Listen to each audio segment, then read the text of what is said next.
Okay. Assalamualaikum dan selamat petang kepada doktor dan rakan-rakan. Saya Nur Hazwani binti Mak Wero, nombor metrik 273354. Hari ini saya dan rakan saya Aida akan membentangkan tentang prinsip pentadbiran ujian. Okey, apa itu pentadbiran ujian? Pentadbiran ujian ni adalah sebahagian daripada langkah pengujian di mana ia dibuat pada fasa yang terakhir dalam langkah pengujian. Langkah-langkah dalam pentadbiran ujian ini meliputi aspek persediaan, pelaksanaan dan juga penyelesaian masalah. Jadi, saya akan terangkan berkenaan bagaimana ujian yang dilakukan seharusnya ditadbir serta aspek-aspek yang perlu diberikan perhatian oleh guru atau pengawas peperiksaan dalam melaksanakan ujian yang telah dirancangkan. Ujian yang dilaksanakan adalah bertujuan untuk mengukur tahap pencapaian seseorang murid ataupun pelajar. Ujian ini terdiri daripada dua jenis iaitu ujian rujukan kriteria dan juga ujian rujukan norma. Ujian rujukan kriteria bertujuan untuk menentukan taraf pencapaian seseorang pelajar dalam sesuatu bidang kemahiran. Keputusan ujian rujukan kriteria sesuai digunakan sebagai penilaian formatif bagi mengesan kelemahan murid dalam menguasai kemahiran tertentu.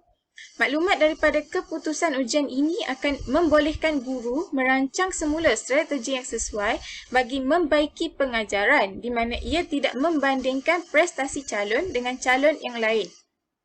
Manakala ujian rujukan norma pula bertujuan untuk membandingkan prestasi seseorang pelajar dengan pelajar yang lain menggunakan keputusan-keputusan ujian yang sama. Keputusan ujian rujukan norma sesuai digunakan sebagai penilaian sumatif bagi menentukan dan membandingkan kedudukan pencapaian antara mereka. Soalan-soalan ujian rujukan norma kebiasaannya digubal berlandaskan sukatan pelajaran dalam sesuatu peringkat tertentu. Jadi, ada beberapa perkara yang perlu diambil perhatian dalam pentadbiran ujian yang dilakukan, iaitu arahan ujian, lokasi peperiksaan, jarak bagi kedudukan calon dan juga bilangan kertas peperiksaan. Ini penting supaya sesuatu ujian dapat dilaksanakan dengan lancar. Okey, yang pertama adalah arahan ujian, iaitu arahan yang terdapat pada kertas soalan dan juga arahan daripada pengawas peperiksaan. Arahan pada kertas soalan ni terdapat pada muka hadapan bagi setiap kertas peperiksaan. Ianya penting supaya pelajar dapat menjawab soalan dengan cara yang betul. Pelajar dikehendaki membaca arahan dengan teliti supaya tiada kesalahan sewaktu menjawab soalan. Pelajar juga perlu membaca arahan sebelum menjawab soalan kerana kebiasaannya setiap ujian yang diambil mempunyai arahan yang berbeza mengikut kesesuaian ujian. Contoh-contoh arahan pada kertas soalan adalah seperti pelajar perlu menjawab semua soalan, jawapan ditulis pada ruang jawapan yang disediakan dan sebagainya. Arahan daripada pengawas peperiksaan pula diberitahu kepada calon oleh guru bertugas atau ketua pengawas setelah calon memasuki dewan peperiksaan dan sebelum mereka mula menduduki ujian. Arahan yang diberi juga berkaitan dengan ujian yang bakal diduduki seperti pelajar dilarang keluar dewan 30 minit sebelum ujian tamat, pelajar dilarang bercakap, botol air perlu diletakkan di bawah dan sebagainya. Okey, seterusnya adalah berkaitan arahan kepada calon yang terdiri daripada arahan sebelum peperiksaan bermula, semasa menjawab soalan, arahan sebelum peperiksaan tamat dan juga arahan selepas peperiksaan tamat. Ini penting supaya calon jelas dengan setiap arahan dan memberi peringatan kepada calon. Yang pertama adalah arahan sebelum peperiksaan bermula, di mana calon yang diberi arahan untuk masuk ke dalam dewan peperiksaan 15 minit sebelum peperiksaan bermula. Pelajar dikehendaki untuk duduk di tempat atau meja masing-masing, melengkapkan maklumat slip pada kedatangan peperiksaan dan buku jawapan. Arahan sebelum peperiksaan ini sangat penting supaya ujian dapat bermula tanpa gangguan. Sebagai contoh, sekiranya pelajar datang lewat sewaktu ujian, perkara ini akan mengganggu calon lain yang sedang menjawab ujian dan juga calon berkemungkinan dihalang untuk menjawab ujian yang dilaksanakan. Oleh itu, guru bertugas atau ketua pengawas peperiksaan perlulah menegaskan arahan sebelum peperiksaan bermula kepada pelajar. Seterusnya adalah arahan semasa menjawab soalan. Pengawas peperiksaan atau guru perlu memberi arahan supaya pelajar mula menjawab soalan dan memberi arahan supaya pelajar dilarang meniru sewaktu menjawab soalan. Okey, arahan seterusnya adalah sebelum peperiksaan tamat, di mana kebiasaannya guru bertugas atau pengawas peperiksaan akan memaklumkan kepada pelajar berkenaan masa untuk menjawab soalan sudah hampir tamat supaya pelajar dapat menggunakan masa-masa terakhir untuk membuat semakan dan sebagainya. Selain itu, pengawas peperiksaan juga perlu mengingatkan calon untuk memastikan bahawa nama dan juga maklumat penting diisi dan dilengkapkan oleh setiap calon sebelum dihantar. Yang terakhir adalah arahan selepas peperiksaan tamat. Pengawas peperiksaan akan memberikan arahan kepada calon untuk berhenti menjawab ujian dan duduk di tempat masing-masing sehingga dibenarkan keluar Dewan Peperiksaan. Suasana tempat peperiksaan juga penting supaya calon dapat menduduki ujian dengan tenang dan selesa. Terdapat beberapa perkara yang perlu dititik beratkan berkenaan suasana tempat peperiksaan ini. Antaranya adalah lokasi peperiksaan di mana Dewan Peperiksaan perlu selesa dan bebas daripada gangguan bunyi bising. Bunyi bising akan menjejaskan fokus calon sewaktu menjawab ujian dan menyebabkan mereka tidak dapat menjawab ujian dengan baik. Selain itu, aspek pencahayaan juga penting, di mana sekiranya didapati bahawa Dewan Peperiksaan suram ataupun gelap, lampu perlulah dibuka. Kerusi dan meja yang disediakan juga perlulah selesa supaya pelajar dapat menduduki ujian dengan baik. Jam dinding juga perlulah dipastikan berfungsi supaya pelajar dapat berjaga-jaga dengan masa ujian. Okey, seterusnya adalah jarak tempat duduk sewaktu ujian berlangsung juga amat penting. Meja perlulah disusun tidak kurang daripada 1 meter dan jarak antara calon dengan calon lain yang berada di belakang, depan, kiri dan kanan perlu diambil kira. Jarak tempat duduk ini adalah bertujuan untuk mengelakkan berlakunya peniruan sewaktu ujian berlangsung. Banyak kes-kes peniruan yang telah berlaku sebelum ini. Oleh itu, guru bertugas perlulah memastikan bahawa adanya jarak antara seorang calon dengan calon yang lain seperti yang telah ditetapkan dalam garis panduan.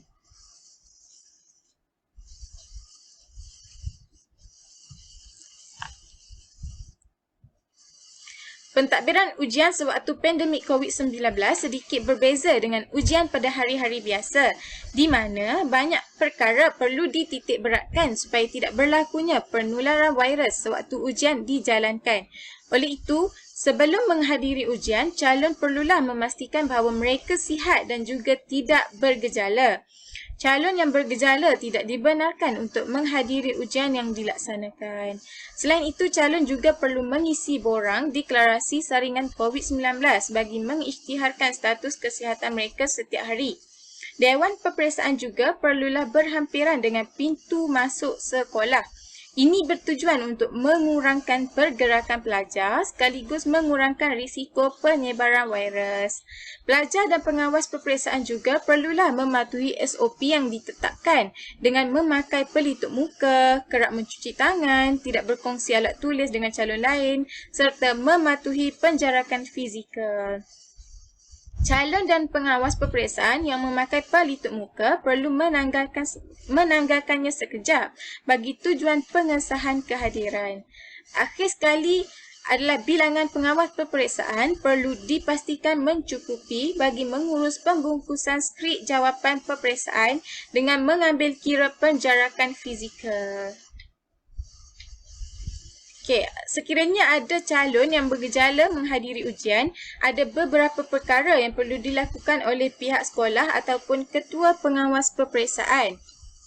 Jika terdapat calon bergejala, pihak sekolah atau ketua pengawas peperiksaan perlulah menghubungi pejabat kesihatan daerah PKD dan memastikan bahawa calon tidak mempunyai kontak rapat dengan mana-mana calon lain, petugas maupun warga sekolah sehingga PKD tiba di pusat peperiksaan.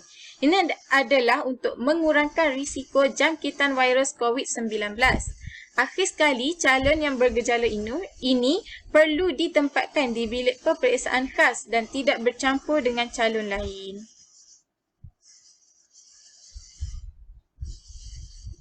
Saya, Aida Mardia Arifah binti Rostam, 273005, akan membentangkan tentang tindakan jika calon yang menunjukkan simptom bergejala yang dibenarkan menduduki peperiksaan. Tindakan yang pertama ialah pengawas peperiksaan dibekalkan pelitup separuh muka iaitu face mask, sarung tangan pakai buan dan juga cecair sanitasi tangan.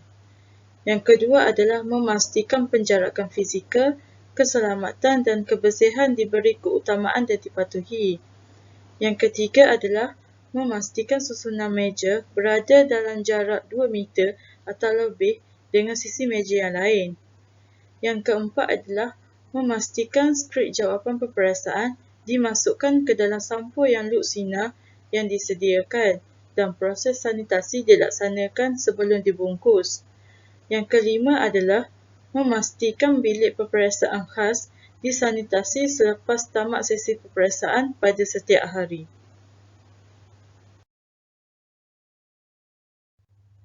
Seterusnya adalah pemeriksaan kertas jawapan. Pemeriksaan kertas jawapan. Antara aspek yang perlu diambil kira ketika pemeriksaan kertas jawapan adalah bentuk soalan, iaitu bentuk soalan objektif, subjektif dan juga esei. Untuk soalan objektif ini ia lebih memudahkan guru untuk menyemak jawapan. Manakala untuk soalan subjektif ataupun esei ini memerlukan pemeriksaan yang teliti oleh guru dan juga pemeriksaan skrip jawapan esei juga memerlukan guru yang pakar dalam mata pelajaran tersebut. Objektif sesuatu ujian menentukan kriteria pemeriksaan skrip jawapan. Selain itu juga, pemeriksa perlu mengelakkan daripada sebarang gangguan yang boleh mempengaruhi pemberian markah seperti gangguan di persekitaran.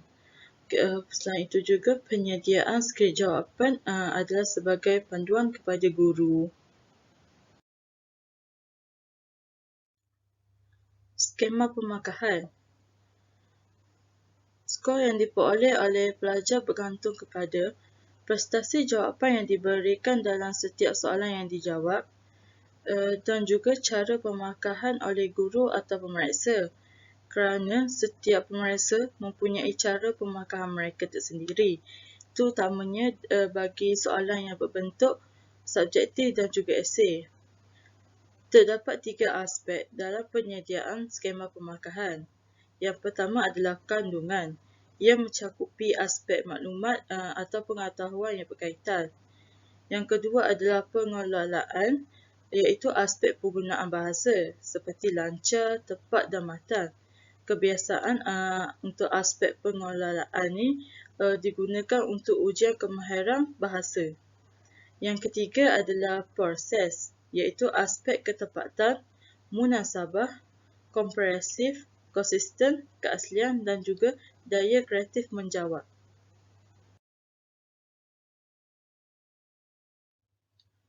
Terdapat 2 cara pemakahan, iaitu skema pemakahan holistik dan juga skema pemakahan analitis. Untuk skema pemakahan holistik ini sesuai untuk soalan yang berbentuk esei, iaitu subjektif. Pemakahan diberikan berdasarkan impression.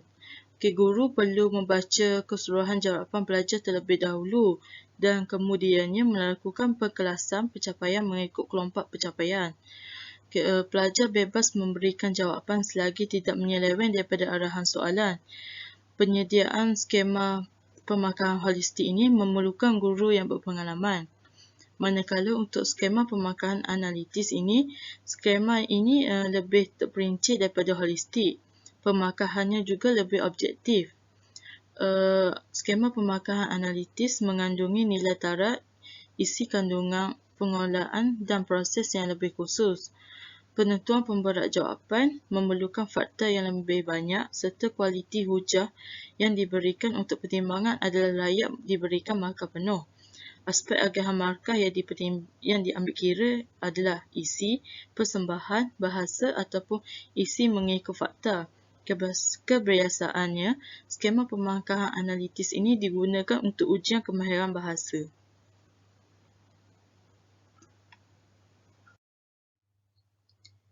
Ini merupakan contoh bagi skema pemarkahan holistik dan juga analitis. Untuk skema pemarkahan analitis ini merupakan skema pemarkahan analisis bagi ujian kemahiran lisan bahasa Melayu.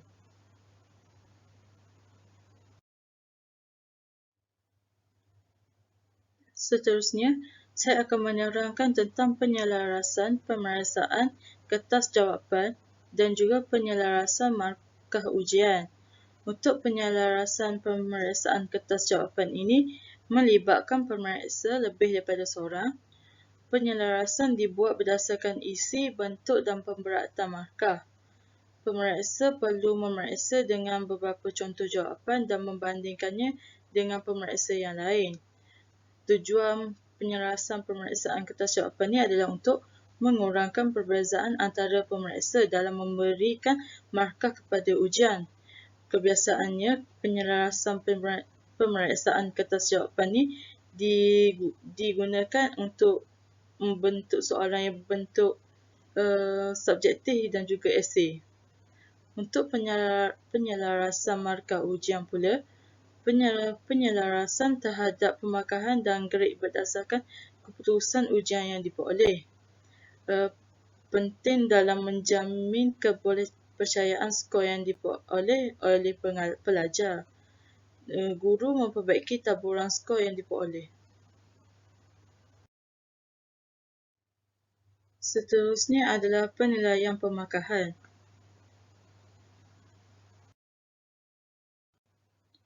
Penilaian pemarkahan adalah data atau skor yang diperoleh daripada ujian adalah bentuk kuantitatif. Guru menginterpretasikan data untuk kegunaan tertentu. Kepentingan data kuantitatif ini adalah dapat memberikan pemerihan yang lebih tepat, dapat meningkatkan keobjektifan langkah pengukuran serta membolehkan komunikasi lebih lancar dan juga jelas. Penilaian markat ujian pula adalah guru menggunakan markat mentah, iaitu markat yang diperoleh daripada jumlah jawapan yang ditanda dengan betul dalam melaporkan kemajuan dan perkembangan seseorang murid dalam kelasnya. Markat ini kurang memberikan pengertian dan memerlukan maklumat tambahan. Markat terbitan pula adalah maklumat tambahan yang dapat menerangkan pencapaian murid dengan lebih terperinci. Markat terbitan ini memudahkan guru untuk membuat perbandingan antara markat-markat yang berlainan.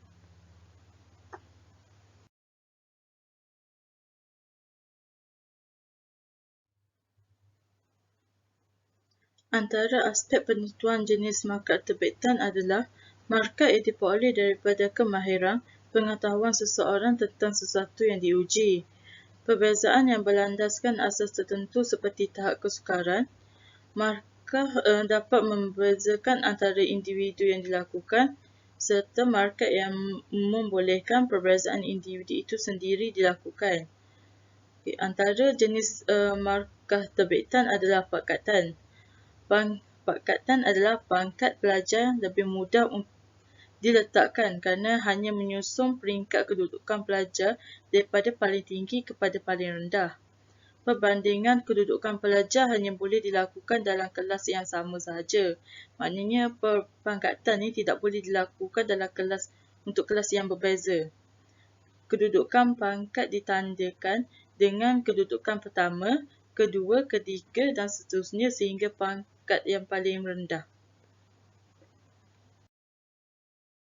Seterusnya adalah penentuan grade. Grade yang diperoleh memberikan gambaran terhadap pencapaian murid. Antara grade yang diberikan kepada pelajar adalah grade A, B, C, D, E yang menunjukkan grade lulus, manakala grade F adalah grade gagal. Pelaksanaan penentuan grade perlulah selaras dengan peraturan tertentu, misalnya penetapan markat. Grade hanyalah sebagai penentu pencapaian murid sahaja. Seterusnya adalah pangkat ratusan iaitu persentil. Persentil adalah agihan yang menunjukkan terdapatnya peratusan markat tertentu di bawahnya. Persentil ini terbahagi kepada 3 iaitu persentil ke-25 yang dikenali sebagai kuartil pertama. Persentil ke-50 adalah kuartil yang kedua, manakala persentil ke-75 adalah kuartil yang ketiga. Pangkatan ratusan ini dianggap sebagai satu skor terbitan yang mempunyai median 50 bermula daripada taburan 1 hingga 99. Skor persentil menunjukkan kedudukan markat sepanjang taburan markat. Selain itu juga pangkat persentil bagi markat peratusan murid dalam sesuatu kumpulan markat yang lebih rendah.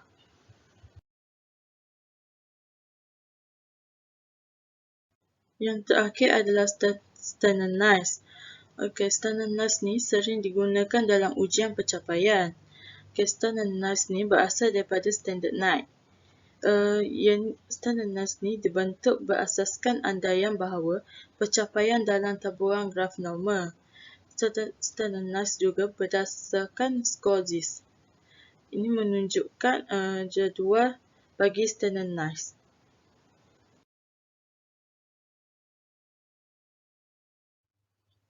Jadual yang ditunjukkan ini adalah contoh bagi pangkatan dan juga contoh bagi penentuan grade. Untuk penilaian pencapaian, terdapat 5 panduan dalam menentukan grade murid. Yang pertama adalah menentukan tujuan sistem penggradean sebelum menggradekan murid.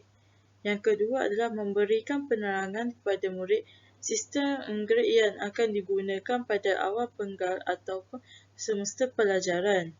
Yang ketiga adalah mengelakkan daripada menukar cara penggradean semasa tugasan atau ujian sedang dijalankan bagi mengelak rasa tidak puas hati murid dan ibu bapa.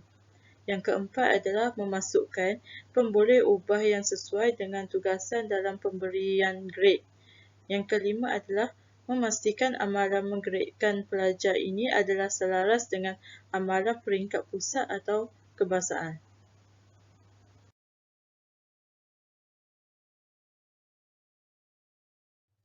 Penilaian pencapaian terbahagi kepada 2 iaitu rujukan normal dan rujukan kriteria. Untuk rujukan normal ni ia lebih bersifat kuantitatif. Dan rujukan normal juga memberikan maklumat secara ringkas tentang prestasi pelajar dan mudah untuk difahami oleh pelajar dan juga ibu bapa. Maklumat daripada rujukan normal ini juga memberikan mekanisme untuk menyusun pencapaian murid berdasarkan cemerlang, purata dan gagal. Rujukan normal ini juga dapat mengenal pasti pelajar yang paling lemah supaya aktiviti pemulihan dapat dilakukan. Namun terdapat juga kelemahan untuk rujukan normal ini iaitu aspek markat yang diperoleh tanpa menyatakan dengan jelas tahap kemampuan seseorang pelajar menguasai kemahiran yang diperlukan. Untuk rujukan kriteria pula, ianya lebih bersifat kualitatif. Rujukan kriteria ini melaporkan prestasi seseorang pelajar secara relatif menentukan penguasaan pelajar terhadap sesuatu objek yang ditetapkan. Guru menetapkan kriteria penggradean terlebih dahulu dan menetapkan standard bagi setiap kriteria berkenaan. Rujukan kriteria ini membolehkan pelajar untuk mendapatkan grade yang tinggi jika mereka berusaha bersungguh-sungguh. Guru juga mudah untuk memberikan grade kepada pelajar. Namun terdapat juga kelemahan untuk rujukan kriteria ini seperti aras kesukaran dan kebolehubahan akan menentukan peratusan pelajar yang bakal mendapat grade.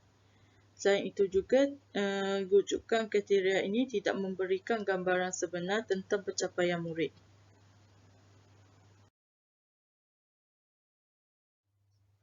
Kesimpulannya, semua pihak memainkan peranan penting dalam memastikan kejayaan untuk mencapai pelaksanaan dan objektif yang berkesan. Aspek yang penting dalam konteks pengujian, pengukuran dan penilaian dalam bilik darjah adalah pemakahan dan penggradean. Pencapaian sebenar pelajar dalam mencapai sesuatu mata pelajaran dapat digambarkan melalui pemberian grade kepada pelajar. Salah satu tujuan penggradean dilakukan adalah untuk memaklumkan kepada ibu bapa tentang kemajuan anak-anak mereka dalam sesi persekolahan.